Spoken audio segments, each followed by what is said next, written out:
হাই everyone, good morning.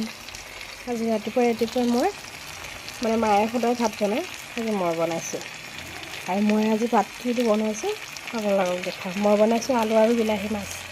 প্ৰথমে মাছখিনি ভাজি ল'লোঁ, দেখাই আছোঁ। হাই এভৰিৱান, গুড মৰ্ণিং। আজি আৰম্ভণি কৰিছোঁ চব্জিৰ পৰা। মই আজি বনাইছোঁ আলু বিলাহী আৰু মাছ। সদায় ডেইলি মায়ে মাছ বা মাংস আনিলে মায়ে বনায় বা এনেও মায়ে বনায়। চ' আজি মই বনাইছোঁ। আৰু মই কি বনাইছোঁ চাওঁ। প্ৰথমে মাছখিনি ভাজি লৈছোঁ। কি মাছ মই নাজানো এইটো। তাৰপিছত এয়া ভাজিছোঁ আলু আৰু বিলাহী। আলু বিলাহী ভাজি চব্জিখিনি বনাই লৈছোঁ। তাৰপিছত এতিয়া মই খাইছোঁ এয়া গাখীৰ আৰু ভাত।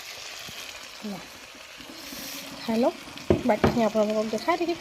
মই আজি আকৌ এটা নতুন কাম বুলি নহয় আৰু মই ডেইলি যোৱা ৰুটিন, মই নিজৰ পাৰ্লাৰত যাম।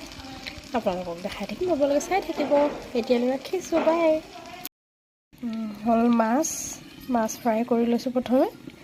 তাৰপিছত এয়া হ'ল আলু ভাজি, আলু আৰু বিলাহী বনাইছোঁ। এইটো মাছ বিলাহীত দিম, বিলাহী আলু। আৰু তাৰপিছত আছে মোৰ গাখীৰ ভাত। এয়া বনাই আছোঁ, চাই থাকক। মাছ দি পেলাই মই আৰু তৰকাৰীত মাছ দিয়া মই নাখাওঁ, বেয়া পাওঁ খাই। মাৰ কাৰণে দিছোঁ। ধুনীয়াকৈ এতিয়া উতলি থাকক।